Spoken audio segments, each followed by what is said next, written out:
there. Facebook. This isn't Facebook. YouTube. Good afternoon. How's it going? Well, the video I did last night inspired myself. I'm out here taking a walk right now, first thing. I actually got home last night and I got home this morning at about 6 this morning. Got a couple more hours of sleep. Woke up, saw my wife, my daughter. Went with my wife to the doctor to see how she's progressing. No news yet. So I'll be going to work tonight. But came home and decided to go for a walk. So here I am on our bike path. I just walked 2 miles in one direction. And for those of you who know how to keep track, that means I gotta walk 2 miles back. That's the good thing about walking outside. You see, I used to always go to the gym just to go on the treadmill. But if it's a nice day out, go outside and walk. Because if you set a goal for yourself, you know, like today I set my goal for 4 miles. To walk 4 miles. So I walked 2 miles in one direction. So obviously I have to walk back that same 2 miles. That's the advantage to walking. Well, you also get fresh air. There's a lot of advantages to walking outside as opposed to going to the gym. But this one's the main one in my opinion. You know, you can't set your goal for 4 miles on the treadmill or out here and then after 3 miles just say, screw it, I'm done, and go out to your Jeep or whatever and go home. You know, you can't do that out here. Bugs are horrible. That's the disadvantage. That's the main disadvantage. So you really have to be committed when you walk outside, you know, which is good. You can't be lazy. Just like I said in my video last night, you cannot be lazy. You gotta do it. So this is a good way to make sure you do it. And of course the other advantages to walking outside is the terrain. It's constantly fluctuating. It's always changing. You're always adapting. Uphill, downhill, up steps, down steps, over obstacles, around obstacles. On a treadmill, it's just the same thing over and over, and it gets boring. It's not nearly as boring out here. So you can get some good pictures. It's a pretty decent little scenic trail.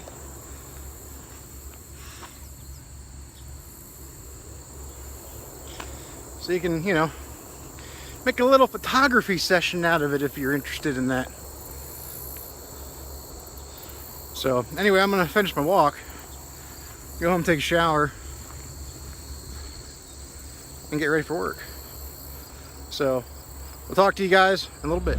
You know, I'm thinking I probably should have taken a nap instead of walked 4 miles today. But you make your choices and you gotta stick with them, am I right? It's gonna be a long night. My last clip obviously was me walking the 4 miles. Now I'm heading to Allentown. Don't have to be until 7 in the morning, but you see, last night I slept for so long. Well, yesterday I slept the entire day while I was waiting to get unloaded, remember? So then I got unloaded, and so I basically woke up around 9:30 or so, I guess it was, last night. And then I got unloaded and left there at about 3 in the morning. And then I dropped my trailer and dropped it at Dana to get loaded. But instead of sticking around there, I just decided to go on home and try to get a couple hours more of sleep because I knew I'd be pretty much up all day and all night. Hence my complaint in the video right now. But at least I got a couple hours of sleep at that time. So it's going to be a lot of this and a lot of whatever else I can do to stay awake. So yeah, it's going to be a fun one. Why don't you stick with me and help keep me awake, huh? I'd much appreciate it.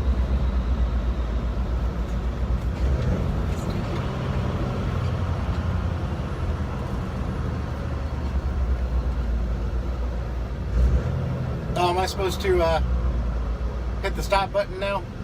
You're not going to stay with me? Like, you're not going to literally stay with me the whole time? Well, that's not nice. I need company. And no, I'm not hiring a lot lizard. They're disgusting, and I'm married.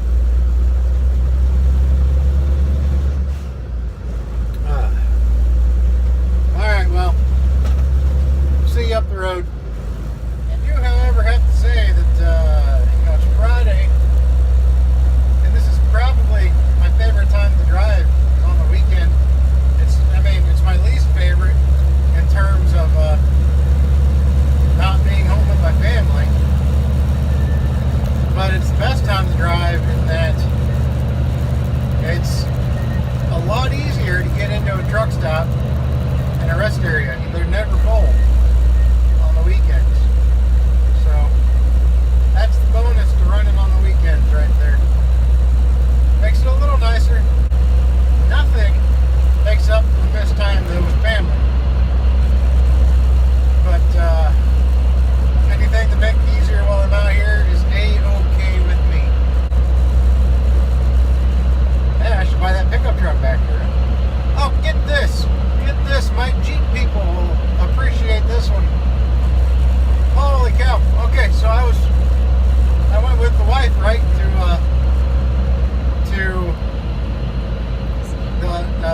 to the doctor's visit,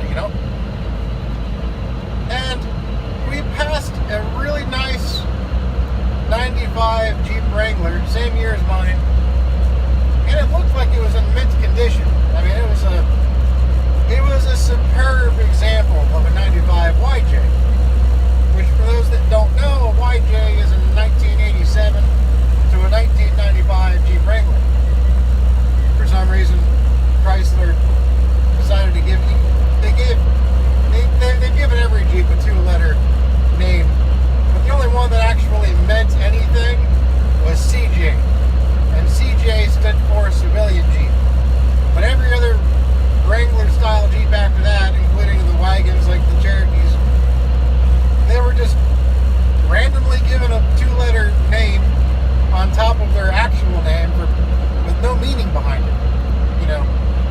With the YJ, a lot of people will make fun of it and they'll say it's a yuppie Jeep, and the current Wrangler is a JK, and a lot of people say just kidding, because a lot of people don't look at that as a real Wrangler.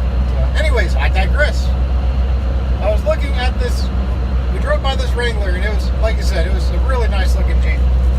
I love the old YJs when they're in mint condition. I mean, it was just magnificent. And it was a Rio Grande, like mine, which at the time I didn't know, because we drove by it too fast. But the sticker on it was $9,999 for a 95 Wrangler. Now, that would make sense if it was in absolutely showroom condition and it had under 50,000 miles and it was a 4-liter, the 6-cylinder, that would make sense. But when I got home and we weren't busy, I got on cars.com and looked it up and found that it was a Rio Grande model, which is what mine is, which I like the Rio Grande, nothing wrong with it. But the Rio Grande is not available with a 6-cylinder 4-liter. It's only the 4-cylinder 2.5 liter, which again is a good engine, but it's not worth anywhere near what a 4-liter is. So right there, I'm like, okay, there's no way this thing is worth 10 grand. And then I was reading some more. I'm thinking, well, maybe, it's really low on miles. Maybe it's only got like 25,000, right? And I keep reading, and it had 134,000 miles. That is absurd.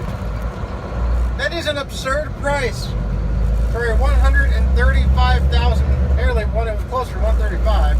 That is an absurd price for a 135,000 mile 4-cylinder YJ. I don't care how good of condition it's in. I mean, yeah, it's hard to find them without rust, and that one was completely rust-free, and it looked like it was just taken off the showroom floor. The only thing I didn't like about it was it didn't have the original wheels. It had newer Wrangler wheels off of a TJ Sport, which a TJ is a Wrangler from 97 to 2006.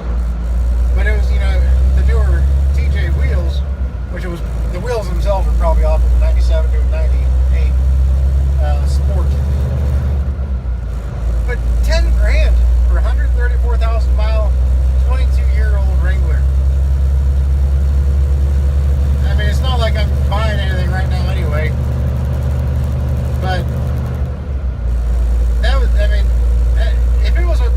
if it were a 4-liter and it had, like I said, below 50,000 miles and it was in as good a condition as it's in now, I would consider selling both my Expedition and my current Wrangler just to buy that, because I love perfect examples of the YJ.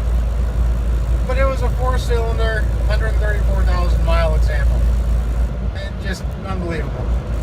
It's like you want to shake those dealers sometimes and say, what the hell are you thinking? Anyway, that's my little rant for the trip. Nothing really important. I just wanted to mention that.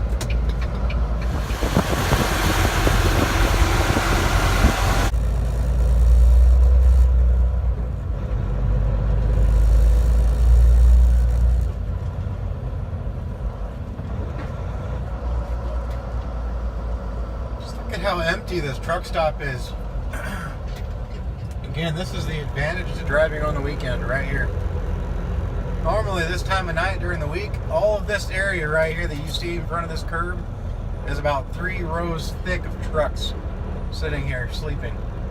And these bays, these fuel islands are packed. I mean, like 2 trucks deep this time of night. And there is just, it's like, compared to the weeknights, this is just a ghost town of a truck stop right now. I love it. It means I can get my coffee without having to wait on anybody else.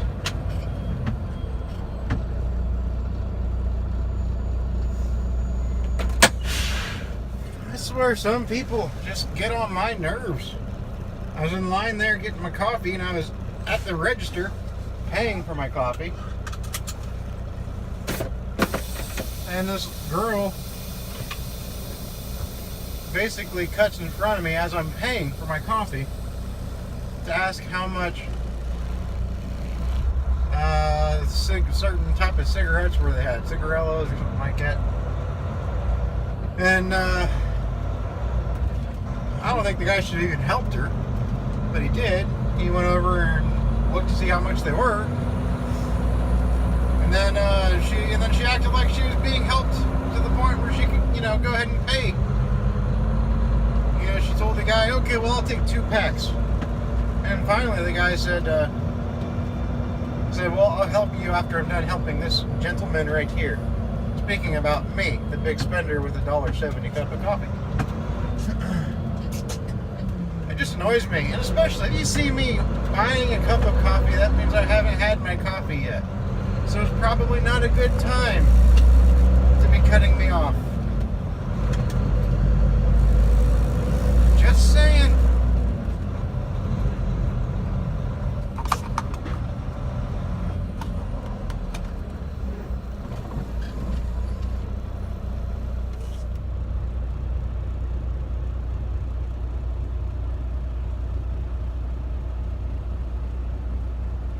The second night in a row, Pilot gave me a free cup of coffee. I like it when they do that. It's not even, it wasn't because of my points or anything. They just, they were busy, and they just waved me on. They saying, I love when they do that. They ask if you're getting anything else, and you say nope, and they say, okay, you're good to go. Usually that doesn't happen to me 2 nights in a row, so thank you, Pilot and Flying J. I appreciate it.